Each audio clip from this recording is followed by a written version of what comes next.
Hi everyone friends, તો આપણે next સેશનની અંદર વાત કરવી છે વનસ્પતિ અંતઃસ્ત્રાવની અને ત્યાર પછી આપણે ડિસ્કશન કરશું વાસંતીકરણ અને વગેરે ટોપિક્સ જે આપણા છે એની.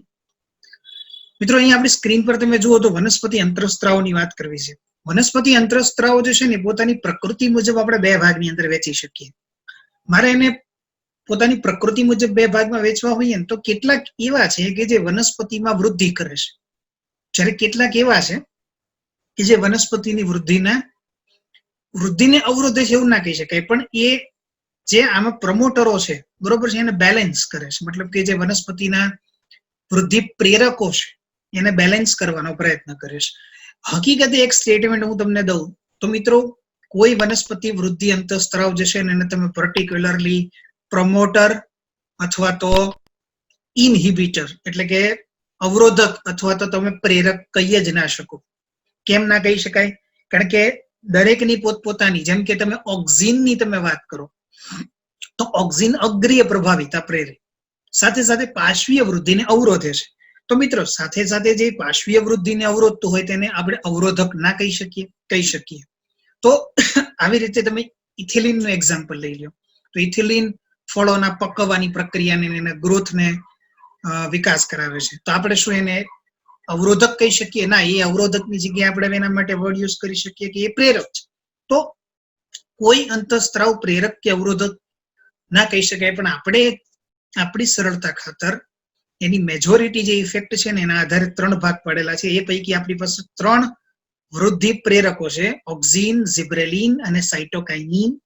જ્યારે આપણી પાસે 2 વૃદ્ધિ નિયામકો છે, જેને આપણે લોકો એને નિયામકો કહેવાય છે. એકચ્યુઅલી અવરોધકો શબ્દ તો નથી વપરાતો, પણ નિયામકો એ નિયંત્રિત કરે છે. આજે આપણા શરીરમાં ગ્રોથ હોર્મોનના સ્ત્રાવને જે છે એ ગ્રોથ હોર્મોન ઇનહિબિટિંગ હોર્મોન દ્વારા નિયંત્રિત કરવામાં આવે છે. શું કામ નિયંત્રિત કરવામાં આવે છે?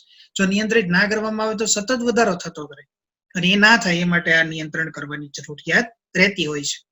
સૌપ્રથમ તમારી સાથે પહેલા પોઈન્ટનું ડિસ્કશન ઓક્સિન થી સ્ટાર્ટ કરું છું, એટલે તમને ખ્યાલ આવે શું શું અહીંયા કહેવા માંગે છે.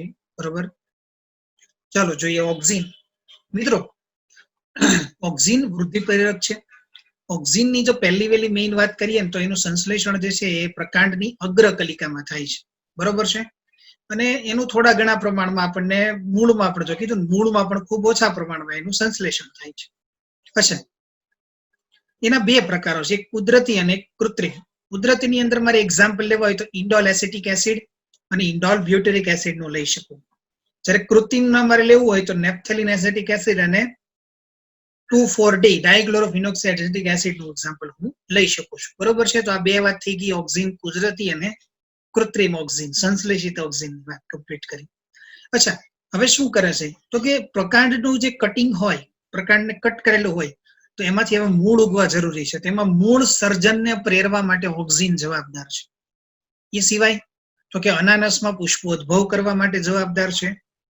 બીજું તો કે જો પુષ્પ અને ફળના પતનને રોકે છે, એટલે કે પુષ્પ અને ફળ પરિપક્વ ના થયા હોય એ પેલા ખરી ના જાય એનું ધ્યાન કોણ રાખે છે? ઓક્સિન રાખે છે. જો આ તમે જોવા જાવ તો આ એક પ્રકારની એની વૃદ્ધિની વાત થઈ. પણ હવે તમે જુઓ તો કે જૂના ફળ અને પર્ણને પતન પ્રેરે, જવા દે.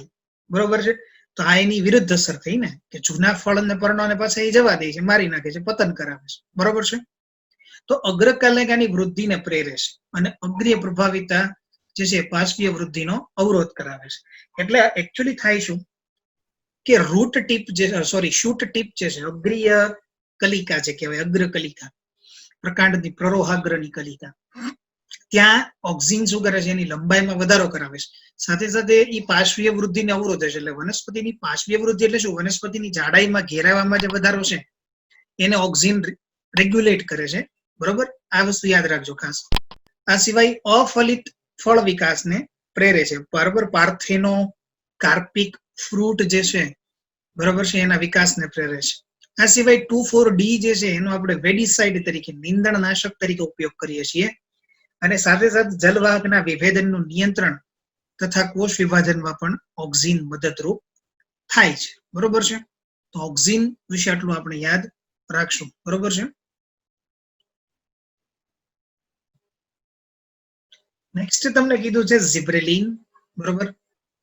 ઝિબ્રેલિન્સ વિશે તમારી વાત કરું તો ઝિબ્રેલિન કેવી રીતે શોધાણો તો પહેલા આપણે એની વાત કરી લઈએ. જાપાનની અંદર કેટલાક સાયન્ટિસ્ટોએ જોયું કે ડાંગરનો છોડ હતો એ કમ્પેરેટિવલી સામાન્ય છોડ કરતા મોટો થઈ ગયો હતો, પીળો હતો અને સાથે સાથે જે છે એ વંધ્ય હતો.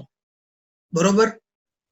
એમણે જ્યારે ચેક કર્યું કે વનસ્પતિની અંદર આ પ્રકારનું ચેન્જીસ આવવાનું કારણ શું છે ડાંગરમાં, ત્યારે એને જોયું કે અંદર ઝિબ્રેલા ફ્યુઝિકોરી નામની એક ફૂગ જે છે એની અંદર આ ફૂગના ઝિબ્રેલિન પાછળથી જેને નામ અપાણું એ એક પ્રકારનો સ્ત્રાવ થતો હતો, જેના કારણે વનસ્પતિનું કદ અનિયમિત રીતે વધતું હતું. ફાઇનલી પાછળથી એને ઝિબ્રેલિક એસિડ એવું નામ આપવામાં આવ્યું, કારણ કે એસિડ પ્રકૃતિના હતા. કુલ અત્યાર સુધીમાં 100 કરતા પણ વધારે આવા ઝિબ્રેલિક એસિડની શોધ થઈ ચૂકી છે. એ પૈકી ઝિબ્રેલિક એસિડ 1 થી શરૂ કરીને એને 100 સુધી નામ આપ્યા છે. એમાં GA3 જે છે ઝિબ્રેલિક એસિડ 3 એ સૌ પ્રથમ વખત શોધવામાં આવેલો હતો. સફરજળ જેવા ફળ હોય એને એની લંબાઈમાં વધારો કરવા માટે, આ સિવાય કોઈ પણ ફ્રૂટની સાઈઝમાં વધારો કરવા માટે એને ઝિબ્રેલિક એસિડ જે છે એ બહુ મહત્વનું ગણાય છે ગ્રોથ માટે. પતનને રોકે અને વૃક્ષ પર ફળને લાંબા સમય સુધી ટકાવી રાખે. આ સિવાય માલ્ટિંગની પ્રક્રિયા માટે બહુ મહત્વનો છે. માલ્ટિંગ એટલે શું? તો કે ધાનને પાણીમાં પલાળીને અંકુરિત કરવાની જે ઘટના છે ને એને મેલ્ટિંગ પ્રોસેસ કહેવાય. બરોબર છે. શેરડીમાં ઝિબ્રેલિક એસિડની હાજરીના કારણે લગભગ 20 ટન જેટલો આપણને વધારો જે મળતો હોય ને એના કરતા એક્ઝિસ્ટિંગ 20 ટન જેટલો વધારો નોંધાય. અને શંકુદ્રુમના જે વૃક્ષ હોય ને એની સાઈઝમાં અને ટૂંકમાં એના ગ્રોથમાં પણ વધારો કરવા માટે ઝિબ્રેલિક એસિડની એક્ટિવિટી નોંધપાત્ર છે. કોઈ પણ બીજ હોય ને મિત્રો, બીજ એ બીજ સુષુપ્તાવસ્થામાં ક્યારે હોય, સક્રિય ક્યારે હોય ને એની પાછળ એની અંદર 2 વસ્તુ જવાબદાર છે. આ બીજની અંદર હું એમ કહું છું કે ઝિબ્રેલિક એસિડનું પ્રમાણ વધારે છે. બરોબર છે. ઝિબ્રેલિક એસિડનું પ્રમાણ કેવું છે? વધારે છે. જ્યારે આની અંદર એની સામે એબ્સેસિક એસિડનું પ્રમાણ ઓછું છે. બરોબર છે. અહીંયા હું લખું છું એબ્સેસિક એસિડ કે જેનું પ્રમાણ કેવું છે? ઓછું છે. તો હવે મિત્રો આ બીજ અંકુરણ પામશે. બરોબર. કોઈ કારણથી કોઈ બીજ અંકુરણ નથી પામતું તો એમાં ઊંધું હશે. એમાં એબ્સેસિક એસિડનું પ્રમાણ જે છે ને એ વધારે હશે, જ્યારે ઝિબ્રેલિક એસિડનું પ્રમાણ ઓછું હશે. કોઈ પણ બીજ કુદરતી રીતે બીજાંકુરણ ન પામતું હોય તો એના એક ભાગ રૂપે રાસાયણિક બેલેન્સિંગ ના હોય. ઝિબ્રેલિક એસિડ અને એબ્સેસિક એસિડ આ બંને એકબીજાથી વિરુદ્ધ પ્રકારનું પ્રકૃતિ ધરાવતા અંતઃસ્ત્રાવ છે. ઝિબ્રેલિક એસિડનું પ્રમાણ વધે તો બીજાંકુરણ થાય, એબ્સેસિક એસિડનું પ્રમાણ ઘટે તો ટૂંકમાં બીજાંકુરણ વધે તો ના થાય. બરોબર છે. માટે કોઈ બી બીજને જો ખરેખર બીજ સુષુપ્ત હશે ને તો એને ઝિબ્રેલિક એસિડની ટ્રીટમેન્ટ આપવાથી બની શકે કે બીજ જે છે એ સક્રિય થઈ જાય. બરોબર છે. કારણ કે આ બંને એકબીજાથી વિરુદ્ધ છે. એક સ્વિચ ઓન હોય તો બીજું ઓટોમેટિક સ્વિચ ઓફમાં જતું રહે. ઝિબ્રેલિક એસિડ સંશ્લેષણના જનીનો સક્રિય થાય એટલે ઓટોમેટિક એબ્સેસિક એસિડના જનીનો નિષ્ક્રિય થઈ જાય. આ વસ્તુ જે છે એમાં મહત્વની છે. બરોબર. આખી દુનિયા જ્યારે ઓનલાઈન થઈ રહી છે, નવી ટેકનોલોજી નવી લાઈફસ્ટાઈલ સાથે સંલગ્ન થઈ રહી છે અને વર્ક ફ્રોમ હોમ જ્યારે નોર્મલ બની રહ્યું છે, ત્યારે સ્ટડી ફ્રોમ હોમ શું એક સારો આઈડિયા નથી? લર્ન લિબર્ટીની નવી એપ. ગુજરાતની સૌથી પ્રતિષ્ઠિત વિશ્વસનીય કોચ અને માર્ગદર્શક લિબર્ટી કરિયર એકેડમી દ્વારા પ્રસ્તુત છે લર્ન એપ. અને આ એપ ખાસ કરીને ધોરણ 9 થી 12 ગુજરાતી અને ઇંગ્લિશ મીડિયમ તથા નીટ, જેઈઈ મેઇન અને ગુજસેટ જેવી સ્પર્ધાત્મક પરીક્ષાઓ માટે બનાવવામાં આવી છે. તો હવે લિબર્ટીની નવી લર્ન એપ ડાઉનલોડ કરીને આપ ક્યાંય પણ અને આપના અનુકૂળ સમયે અભ્યાસ કરી શકો છો. સાઇટોકાઇનિન્સની વાત કરીએ હવે આપણે. સાઇટોકાઇનિન જે છે ને એ કોષ રસ વિભાજન સાઇટોકાઇનેસિસ પર વિશિષ્ટ અસર ધરાવે છે. એટલા માટે એને તમે સાઇટોકાઇનિન્સ જેવું નામ આપેલું છે. અને તે કાઇનેટીન એટલે કે એડિનાઇનનું રૂપાંતરિત સ્વરૂપ ધરાવતું એક પ્રકારનું પ્યુરિન છે. બરોબર છે. અને સૌ પ્રથમ વખત હેરિંગ માછલીના શુક્રકોષના ડીએનએ માંથી એને શોધવામાં આવેલું. આ યાદ રાખજો ખાસ. એક્ઝામમાં પૂછી શકાય તમને, બરોબર છે. કાઇનેટીન જે છે ને એ વનસ્પતિની અંદર આપણને જોવા મળતો ટૂંકમાં નૈસર્ગિક રીતે અવેલેબલ થતો નથી. નૈસર્ગિક પદાર્થો તરીકે સાયટોકાઇનિનની શોધ મકાઈના બીજના દેશ હોય ને એમાં ઝીએટીન સ્વરૂપે નારિયેળના દૂધમાંથી થઈ હતી. ઝીએટીન એક પ્રકારનો કુદરતી સાયટોકાઇનિન છે, પણ આ કુદરતી રીતે છે ને એ અવેલેબલ હોતા નથી. ઝીએટીનના સંશોધન પછી અનેક સાયટોકાઇનિન જે છે ને એના નૈસર્ગિક સ્વરૂપોની શોધ થઈ. હવે એનું મુખ્ય કામ શું હતું તો કે કોષ વિભાજન પ્રેરવાનું, બરોબર છે. તો અહીંયા કીધું પ્રેરક વૃદ્ધિ ધરાવે છે. નૈસર્ગિક સાયટોકાઇનિન વનસ્પતિના એવા પ્રદેશમાં સંશ્લેષિત થાય છે કે જ્યાં તરત કોષ વિભાજનની જરૂરિયાત હોય. કઈ જગ્યા પર હોય મારા મિત્રો? ખાસ તમને ખબર છે, મૂલાગ્ર અને પ્રરોહાગ્ર ઉપર. કારણ કે આ જગ્યા ઉપર વર્ધમાન પેશીની હાજરી હોય અને સતત ન્યા વિભાજન થતો રહે. આ વિભાજન થતું હોય ત્યાં CDK ની હાજરી હોય અને સાયક્લિક ડિપેન્ડન્ટ કાઇનેઝ કહેવાય, ઉત્સેચક છે, બરોબર છે. મૂળની ટોચ, ચલો કહી દીધું છે તમને અહીંયા ક્યાં ક્યાં હોય નહીં, તમે ધ્યાનમાં લેજો ખાસ મારી વાતને. એક અહીંયા તમને કહી દીધું છે મૂળની ટોચ, બરોબર છે. પછી વિકાસશીલ પ્રરોહની કલિકાઓ અથવા તો તમે કહી શકો કે તરુણ ફળ, બરોબર છે.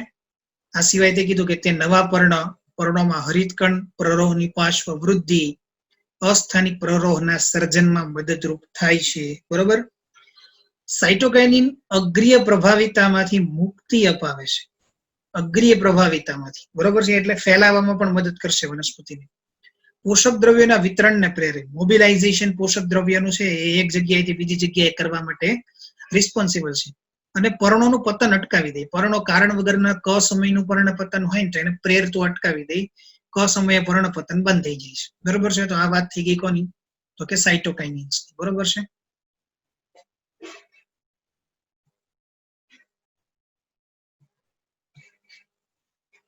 હવે ઇથિલિનની તમારી સાથે વાત કરું. વનસ્પતિની અંદર ઇથિલિન જે છે ને એ એકમાત્ર વાયુ સ્વરૂપનો અંતઃસ્ત્રાવ છે. પહેલા તો આ સમજી લો, બરોબર.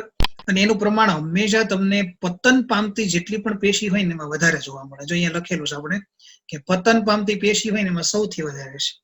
ઇથિલિન છે ને અગ્રીય હૂક નિર્માણ, અક્ષનું ફૂલવું, આ બધી ઘટનાઓની સાથે જોડાયેલો અંતઃસ્ત્રાવ છે, બરોબર. અને જે મુખ્યત્વે એનું મેઇન કામ શું તો કે જીર્ણતા કરવી, પર્ણપતન પ્રેરી દેવું.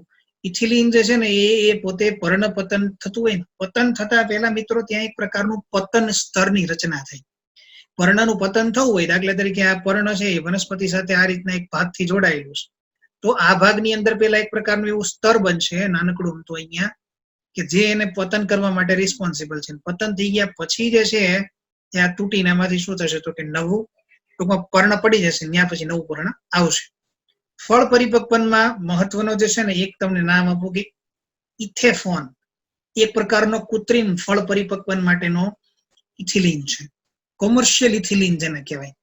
ઇથેફોન નો યુઝ ખાસ લોકો કરે. શું કામ કરે એનું તમને ઉદાહરણ આપું કે કોઈ વ્યક્તિ ફ્રૂટનો બિઝનેસ કરે છે તો તમે જાણો છો કે કાચી કેરી, અત્યારે કેરીની સિઝન ચાલે તો કાચી કેરી આપણે લઈ આવીએ, પછી એને પકાવવા માટે જે છે ને જે વ્યક્તિ વેચતો હોય એ કઈ રેગ્યુલર એવી રાહ ના જોવે કે પાકે ત્યારે વેચે, એને ફટાફટ પકાવવાની.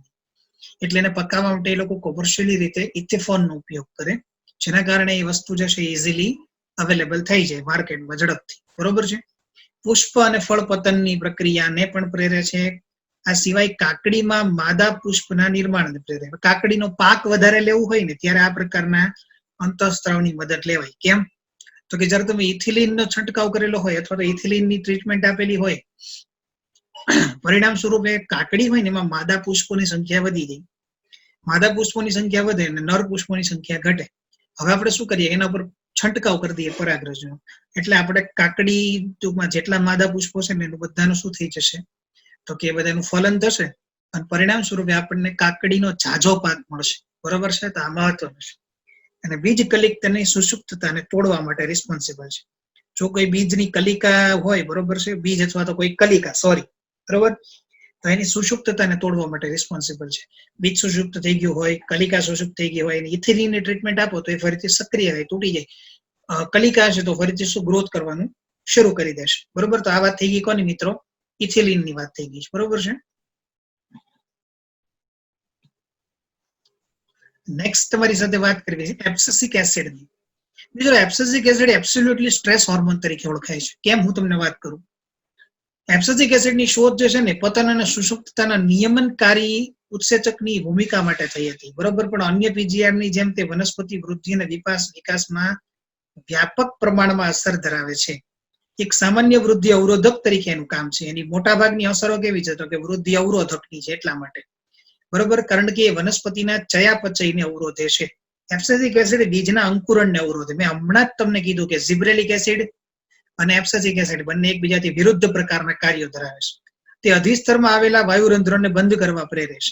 જ્યારે પણ વનસ્પતિને પાણીની તાણ પડે ને ત્યારે અચાનક જ અધિસ્તરમાં વાયુરંધ્રો બંધ કરે. આ પ્રશ્ન બહુ બધી વખત એક્ઝામ્સમાં, અલગ અલગ એક્ઝામ્સમાં પૂછાણો કે વાયુરંધ્રોને બંધ થવા માટે કઈ થિયરી સૌથી સ્વીકૃત છે.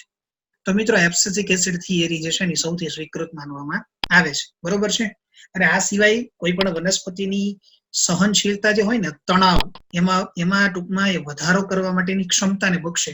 એટલા માટે એને સ્ટ્રેસ હોર્મોન કહેવાય. સ્ટ્રેસમાં ક્યારે હોય વનસ્પતિ, જયારે વનસ્પતિ પાસે પાણી ના હોય ને એવા બધા પ્રશ્નો હોય ને ત્યારે સ્ટ્રેસમાં હોય, ત્યારે કરે. અને આ સિવાય તો કે બીજની સુષુપ્તતાને પ્રેરે, બરોબર છે. પછી પરિપક્વતા, વિકાસ, સુષુપ્તતા વગેરેમાં એની મહત્વના કાર્ય ટૂંકમાં દર્શાવે છે એબ્સિસિક એસિડ. તો ફ્રેન્ડ્સ, એબ્સિસિક એસિડ વિશે આ વાતને ખાસ યાદ રાખજો. એબ્સિસિક એસિડ વિશે શું કીધું છે આપણને.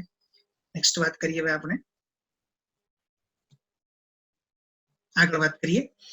બીજને શુષ્ક તેમજ વૃદ્ધિ માટે પ્રતિકૂળ પરિબળોથી બચાવે છે. ઘણી બધી પરિસ્થિતિઓમાં એબ્સિસિક એસિડ ઝિબ્રેલિક એસિડ માટે એક પ્રતિરોધક ભૂમિકા ભજવે છે. આઈ હોપ કે હવે મારે લાઈન તમને ફરીથી ડિટેલમાં સમજાવવાની જરૂર નથી. હવે તમને ખ્યાલ આવી ગયો છે કે ઝિબ્રેલિક એસિડ અને એબ્સિસિક એસિડ એકબીજાના વિરુદ્ધ છે, બરોબર છે. તો આ રીતે જો ખાસ મિત્રો એક લાસ્ટ લાઈન તમારી સાથે મારે ડિસ્કસ કરવી છે. અહીંયા આપણને એમ કીધું છે કે વનસ્પતિની વૃદ્ધિ, વિભેદન અને વિકાસ માટે એક અને અન્ય પ્રકારના પીજીઆર કોઈને કોઈ ભૂમિકા ભજવે છે. પછી એ પૂરક હોય કે પ્રતિરોધક, એની સંયુક્ત અસરો જે છે ને એ હંમેશા આપણને ગ્રોથની વાત કરશે. તો આ વાત આપણને સમજાવે છે કે પ્લાન્ટ ગ્રોથ રેગ્યુલેટર્સ પીજીઆર વનસ્પતિમાં શું શું કામ કરે છે, બરોબર છે. તો એટલી વસ્તુ આપણે અહીંયા યાદ રાખશું ખાસ, બરોબર. નેક્સ્ટ હવે તમારી સાથે બીજા એક પોઈન્ટની ચર્ચા કરવી છે, એ છે પ્રકાશ અવધિ. મિત્રો, પ્રકાશ અવધિ એટલે શું? પ્રકાશ અવધિ એટલે મારા મતે હું જે વ્યાખ્યા કહું છું ને, કહું કે કોઈ પણ વનસ્પતિને પોતાની અંદર પુષ્પ સર્જન, ફળ સર્જન પ્રેરવા માટે એને કોઈ ચોક્કસ અમાઉન્ટની અંદર, ચોક્કસ સમય માટે એને લાઇટની રિક્વાયરમેન્ટ હશે, લાઇટની જરૂરિયાત હશે. અને જો એ લાઇટ એને મળે તો અને માત્ર તો જ એની અંદર આ પ્રકારની ઘટનાઓ સ્થાન લઈ શકે, અધરવાઇઝ સ્થાન લઈ શકે નહીં, બરોબર છે. અને જે આ ક્રિટિકલ જે ટૂંકમાં વેલ્યુ છે, જે હું તમારી સાથે વાત કરી રહ્યો છું, એને આપણે લોકો જે છે ને એક સંક્રાંતિ પ્રકાશ અવધિ કહીએ છીએ. જે અહીંયા લખેલું છે, જુઓ મારા ફ્રેન્ડ્સ, ખાસ સંક્રાંતિ પ્રકાશ અવધિ. મતલબ કે મને, હું એક ઉદાહરણ મારું આપીને તમને સમજાવું. ભાઈ, મને રોજ 6 થી 7 રોટલી ખાવાની ટેવ છે. હવે મારી કેપેસિટી જ રોજ 6-7 રોટલીની થઈ ગઈ છે, કારણ કે હવે 6-7 રોટલી હું નહીં ખાઉં ને તો મારી ભૂખ જશે નહીં. હવે તમે મને 3 જ રોટલી આપશો તો મારી ભૂખ સંતોષાશે નહીં. એમ વનસ્પતિ માટે, અચ્છા, મારી બાજુમાં બેઠેલો મારો ફ્રેન્ડ છે, એ 4 જ રોટલી ખાય છે, તો એની કેપેસિટી 4 રોટલીની છે. એને 4 રોટલી નહીં મળે તો એની ભૂખ કેવી થઈ જશે, તો કે એની ભૂખ જે છે એ સંતોષાશે નહીં. તો મિત્રો, આના ઉપરથી તમે એટલું તારણ કાઢી શકો કે હું સંક્રાંતિ પ્રકાશ અવધિની જે વાત કરું છું એ 6 રોટલી બરાબર જ છે. એક એવા પ્રકારની અવધિ છે કે જે વનસ્પતિને મળવી જોશે. નહીં મળે ને તો વનસ્પતિને તકલીફ થશે.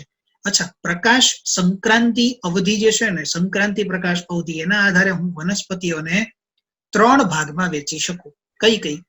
તો કે એક તમને કીધું છે એ દીર્ઘ દિવસીય વનસ્પતિ, એને હું અહીંયા નામ આપીશ એલડીપી, બરોબર છે. એને શું કહીશું? એલડીપી. એલડીપી એટલે લોંગ ડે પ્લાન્ટ, બરોબર, એટલે કે દીર્ઘ દિવસીય વનસ્પતિ. બીજું હું નામ આપવા જઈ રહ્યો છું એ છે એસડીપી. એસડીપી એટલે શોર્ટ ડે પ્લાન્ટ, બરોબર. શોર્ટ ડે પ્લાન્ટ, જેને હું કહીશ લઘુ દિવસીય વનસ્પતિ. અને એક છે તટસ્થ દિવસીય. તટસ્થ દિવસીય એટલે ડે ન્યુટ્રલ પ્લાન્ટ, ડીએનપી. એલડીપી, બરોબર, એસડીપી અને ડીએનપી, ડે ન્યુટ્રલ પ્લાન્ટ, કે જેની ઉપર કોઈ પણ પ્રકારની આવી અસર નથી. તો સમજીએ, એલડીપી એટલે શું? એલડીપી એટલે મિત્રો કઈ નહીં, એને દિવસ દરમિયાન પ્રકાશની જે રિક્વાયરમેન્ટ છે એ લાંબા સમય માટે છે, લાંબા ગાળા માટે છે, માટે આપણે એને નામ આપેલું છે લોંગ ડે પ્લાન્ટ, દીર્ઘ દિવસીય વનસ્પતિ.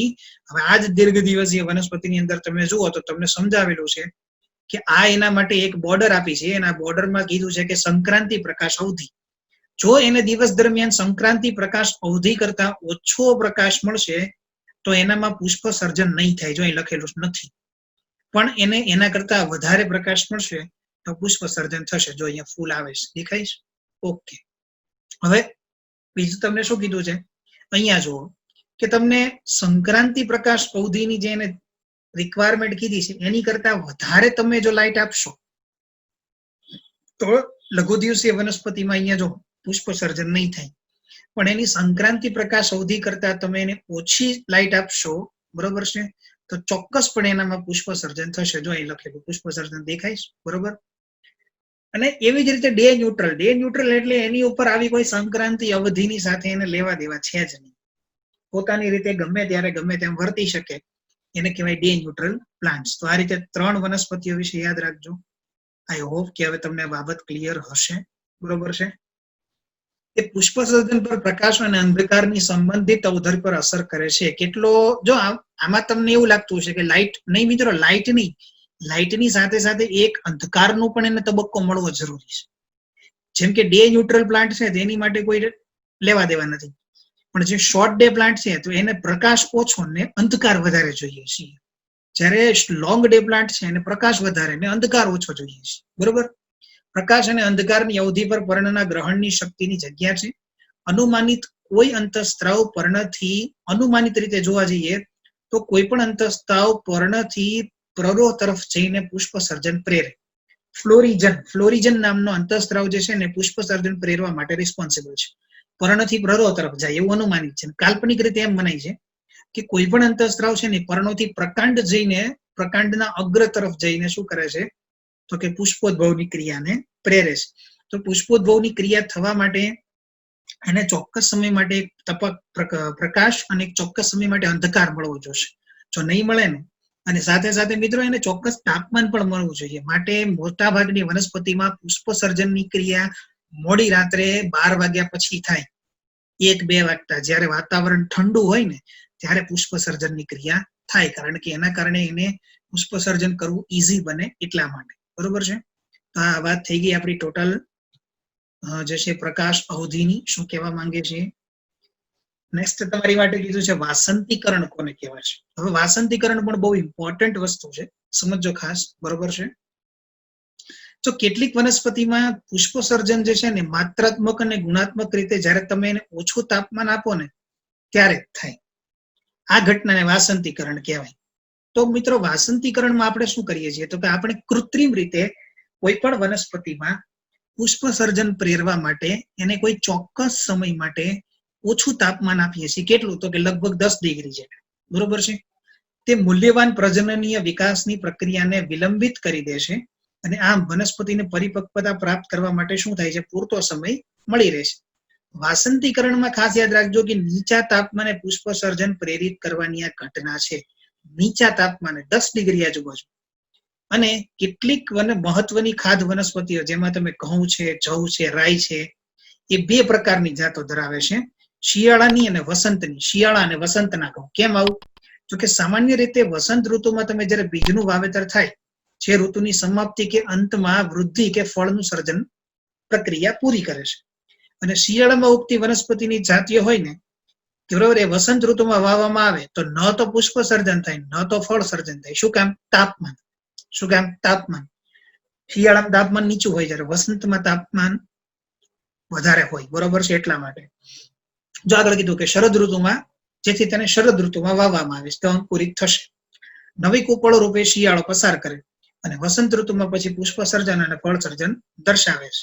અને મધ્ય ગ્રીષ્મ ઋતુ દરમિયાન તેની કાપણી અને લણણી કરવામાં આવતી હોય છે. મિત્રો શિયાળામાં એને વાવવાથી તકલીફ આપણને આ જ પડે છે, તાપમાન નીચું ના મળે. અને વાસંતીકરણ કુદરતી રીતે ઠીક છે, કૃત્રિમ રીતે પણ વાસંતીકરણ કરાવી શકે. તમે ઓછું તાપમાન, પ્રોપર અમાઉન્ટની અંદર ઓક્સિજન અને પાણી આપી અને વનસ્પતિમાં વાસંતીકરણ પ્રેરી શકો છો. આટલું યાદ વાસંતીકરણમાં આપણે રાખવાનું છે. બરોબર. વાસંતીકરણ માટે અંગ્રેજીમાં વર્ડ છે વર્નલાઇઝેશન. જે વનસ્પતિમાં વાસંતીકરણ દ્વારા તમે વ્યવસ્થિત રીતે આ રીતના પુષ્પ સર્જન પ્રેરાવા માંગતા હો, એને જો તમે એક વખત વ્યવસ્થિત ઓછું તાપમાન ને બધી વસ્તુ આપી દીધી, પણ પછી તમે ફરીથી એને પાછું નોર્મલ તાપમાને લઈ જાઓ છો, તો મિત્રો એનું ડીવર્નલાઇઝેશન થાય છે, વિવાસંતીકરણ થાય છે, અને એની અંદર વાસંતીકરણની અસર નાબૂદ થશે. આ યાદ રાખજો ખાસ. વાસંતીકરણ કેટલાક ઉદાહરણ દ્વિવર્ષાયુ વનસ્પતિમાં જોવા મળે છે.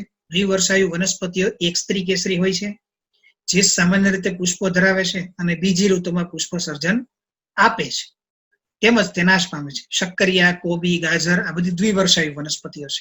અને દ્વિવર્ષાયુ વનસ્પતિઓને નીચું તાપમાન આપવાથી તેમાં પ્રકાશ અવધિ કાળને કારણે પુષ્પ સર્જનની પ્રતિક્રિયા વધી જાય છે. તો મિત્રો આના ઉપરથી એક સાબિતી થાય છે કે ઓછું તાપમાન, પ્રોપર અમાઉન્ટની અંદર ઓક્સિજન ને વગેરે મળે તો પુષ્પ સર્જન ચોક્કસ પ્રેરાય છે. આ ઘટનાને આપણે વાસંતીકરણ કહીએ છીએ. બરોબર. નેક્સ્ટ આપણી પાસે છે હવે બીજ સુષુપ્તતા. બીજ સુષુપ્તતા એટલે શું? ફ્રેન્ડ્સ, બીજ સુષુપ્તતા કોને કહેવાય એની આપણે અહીંયા ચર્ચા કરવી છે. ઓકે, જો પહેલા તો હું તમને એ કહી દઉં કે બાહ્ય પરિબળો બધા જ સાનુકૂળ હોય અને છતાં અંકુરણ ન થાય ને, બરોબર, નિષ્ફળતા થાય ને, તો તમે એમ કહી શકો કે આવો બીજ કેવો છે? સુષુપ્તતામાં છે. અને આ ઘટનાને બીજ સુષુપ્તતા કહેવાય. જેમાં બાહ્ય પરિબળો દ્વારા નિયંત્રણ થતું નથી, તો કે નિયંત્રણ મોસ્ટલી આંતરિક હોય છે. બરોબર છે. જો અહીંયા કીધું કે મોસ્ટલી આંતરિક હેઠળ નિયંત્રણ થતું હોય છે. બીજના પોતાનામાં આવેલી કેટલીક પરિસ્થિતિઓ આના માટે નિર્ભર છે. જેમ કે તો કે અપ્રવેશશીલ અને સખત કઠણ બીજાવરણ. બીજું તમને જો આ વાત ફરીવાર આવી મિત્રો, એબ્સેસિક એસિડ જેવા અવરોધકોની હાજરી. મેં હમણાં જ તમને કીધું હતું કે એબ્સેસિક એસિડની હાજરી હશે તો બીજનું અંકુરણ નહીં થાય, અને બીજનું જો અંકુરણ કરવું હશે તો આપણે ફરજિયાત એમાં ઝિબ્રેલિક એસિડનું પ્રમાણ વધારવું પડશે, તો ઓટોમેટિક એમાં જે છે એબ્સેસિક એસિડનું પ્રમાણ ઓછું. આ સિવાય કઠણ બીજાવરણ. અચ્છા, કઠણ બીજાવરણ જે છે ને એને આપણે સુષુપ્તતા દૂર કરવા માટે આગળ વાત કરીએ કે શું કરવામાં આવશે. આ સિવાય તમને જો કીધું કે ફિનોલિક એસિડ, પેરા એસ્કોર્બિક એસિડ, બરોબર છે. પછી આપણને કીધું છે અપરિપક્વ ભૂણ જેવા કેટલાક કારણોને લીધે બીજ સુષુપ્ત બને છે. સુષુપ્તતામાંથી નૈસર્ગિક રીતે એ સિવાય આપણી પાસે કેટલીક માનવ નિર્મિત પ્રકૃતિઓ પણ છે, બરોબર છે, પ્રવૃત્તિઓ છે કે જેના દ્વારા આપણે એને મુક્ત કરાવી શકીએ. જેમ કે તો કે માની લો કે કોઈનું જે બીજનું આવરણ છે ને બહુ જ મજબૂત છે. આવા કારણો યાંત્રિક અથવા ભૌતિક હોઈ શકે. કોઈનું બીજ આવરણ એટલું સખત છે કે બીજનું અંકુરણ નથી થવા દેતું, તો મિત્રો તમે એને કાચ કાગળ દ્વારા ઘસીને એનું બીજાવરણ છે ને એને પાતળું કરી શકો, છિદ્રિષ્ટ કરી શકો, અને પછી એને વાવો ને એટલે એની સુષુપ્તતા દૂર થાય. કારણ કે બીજાંકુરણ ની દરમિયાન બીજાવરણ હવે પાતળું થઈ ગયું હોય, તૂટી જાય ઈઝીલી. બરોબર છે. એ જ રીતે તમે જોવા જાવ તો ઝડપથી બીજને ખૂબ જ હલાવીને પણ તમે સુષુપ્તતા શું કરો છો? દૂર કરી શકો છો. બીજ સુષુપ્તતા દૂર કરવા માટે તમે એને ઝિબ્રેલિક એસિડ જેવા રસાયણની ટ્રીટમેન્ટ આપો તો પણ દૂર થાય. કુદરતમાં સૂક્ષ્મ જીવોની ક્રિયાવિધિ દ્વારા સુષુપ્તતાને તોડી શકાય છે. કેટલીક વખત અમુક બીજ જે હોય ને એ પ્રાણીઓના પાચન માર્ગમાંથી પસાર કરીને પણ સુષુપ્તતામાંથી દૂર થતા હોય છે. મિત્રો જેમ કે તમને કહું કે કોફીના બીજ જે છે, ઓરિજિનલ કોફી કોને કહેવાય?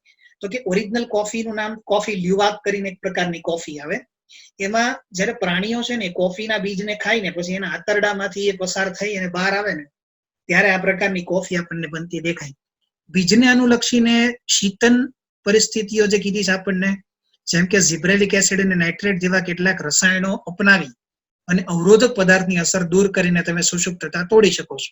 ચલો અહીંયા તમને આ વાત હવે 5મી 6ઠી વખત થઈ રહી છે કે તમે ઝિબ્રેલિક એસિડ અથવા તો નાઇટ્રેટ જેવા કેટલાક સંયોજનોની ટ્રીટમેન્ટ આપો ને તો એનામાં ઓટોમેટિક એબ્સેસિક એસિડ જે છે ને એનું કાર્ય અવરોધાઈ જાય. પરિણામ સ્વરૂપે એની અંદર શું થાય? બીજ સુષુપ્તતા તૂટી જાય અને ગ્રોથ થાય. પર્યાવરણીય પરિસ્થિતિમાં ફેરફાર લાવીને, જેમ કે તમે પ્રકાશ છે, તાપમાન પરિબળોમાં ચેન્જીસ કરી અને શું કરી શકો છો? તો કે તમે જે છે એ બીજની સુષુપ્તતાને દૂર કરી શકો છો. તો મિત્રો આ વાત ટોટલ થઈ ગઈ બીજ સુષુપ્તતા કેવી રીતે થાય છે એની. આઈ હોપ કે તમને ચેપ્ટરમાં તમામ પોઈન્ટ્સનો ખ્યાલ આવ્યો હશે. બરોબર છે. આ સાથે આપણે આપણું ચેપ્ટર અહીંયા કમ્પ્લીટ કરીએ છીએ. Thank you. આખી દુનિયા જ્યારે ઓનલાઈન થઈ રહી છે, નવી ટેકનોલોજી, નવી લાઈફસ્ટાઈલ સાથે સંલગ્ન થઈ રહી છે, અને વર્ક ફ્રોમ હોમ જ્યારે નોર્મલ બની રહ્યું છે ત્યારે સ્ટડી ફ્રોમ હોમ શું એક સારો આઈડિયા નથી? લર્ન લિબર્ટીની નવી એપ. ગુજરાતની સૌથી પ્રતિષ્ઠિત વિશ્વસનીય કોચ અને માર્ગદર્શક લિબર્ટી કરિયર એકેડમી દ્વારા પ્રસ્તુત છે લર્ન એપ. લર્ન એપ આપને ઘરે બેઠા કોચિંગ ક્લાસમાં મળતું શિક્ષણ પૂરું પાડે છે અને આ એપ ખાસ કરીને ધોરણ 9 થી 12 ગુજરાતી અને ઇંગ્લિશ મીડિયમ તથા નીટ, જેઈઈ મેઇન અને ગુજસેટ જેવી સ્પર્ધાત્મક પરીક્ષાઓ માટે બનાવવામાં આવી છે. ઓનલાઈન કોર્સમાં જોડાવા માટે ગૂગલ પ્લે સ્ટોરમાંથી લર્ન એપ ડાઉનલોડ કર્યા બાદ સૌપ્રથમ રજિસ્ટર કરવું, જેમાં તમારું full name, email ID, mobile number તથા તમારો પાસવર્ડ સેટ કરવો. હવે આપને મોબાઈલ પર SMS દ્વારા OTP મળશે તથા ઈમેલ આઈડી પર આવેલ કન્ફર્મેશન લિંકમાંથી તમારું અકાઉન્ટ વેરીફાઈ કરાવવું. ત્યારબાદ એપ્લિકેશનમાં તમારા ઈમેલ આઈડી તથા પાસવર્ડથી લોગિન કરવાનું રહેશે. લોગિન થયા પછી હોમ પેજમાં સૌપ્રથમ આપનું ધોરણ સિલેક્ટ કરો. તેમાં સિલેક્ટ કરવાથી આપને બેચની વિગતો ઉપરાંત ક્લાસીસ, ટેસ્ટ્સ, સ્ટડી મટીરિયલ તથા બીજી વિશેષ માહિતી જોવા મળશે. એક વખત આ પ્રક્રિયા પૂરી થયા પછી બાય નાવ બટન ક્લિક કરીને આપેલ પેમેન્ટ ઓપ્શન્સમાંથી કોઈ પણ ઓપ્શન જેવા કે ડેબિટ કાર્ડ, ક્રેડિટ કાર્ડ અથવા ગૂગલ પે સિલેક્ટ કરીને તરત જ એનરોલ કરી શકો છો. હવે આપની નક્કી કરેલી બેચ ખુલશે. નમસ્તે વિદ્યાર્થી મિત્રો. અને અનુકૂળતા પ્રમાણે આપ નિષ્ણાંત શિક્ષકો દ્વારા સમજાવવામાં આવેલ લેક્ચર સેશન્સ જોઈ શકો છો. આ લેક્ચરને વધુ સમજવા માટે PDF મટીરિયલ્સ ડાઉનલોડ કરી શકશો. એક વખત વિષય સમજી લીધા પછી ચેપ્ટર વાઇઝ ક્વિઝ આપીને પોતાની વિષય સમજ ચકાસી શકો છો. અને જો ક્યાંક આપને કોઈ સમસ્યાનો ઉકેલ ના મળે તો ચિંતા ના કરશો. અમારા ઇન્ટરેક્ટિવ લાઈવ ડાઉટ સોલ્વિંગ સેશન્સમાં લાઈવ ચેટ બોક્સ દ્વારા તમારી મૂંઝવણ તરત દૂર કરી શકો છો. તો હવે લિબર્ટીની નવી લર્ન એપ ડાઉનલોડ કરીને આપ ક્યાંય પણ અને આપના અનુકૂળ સમયે અભ્યાસ કરી શકો છો.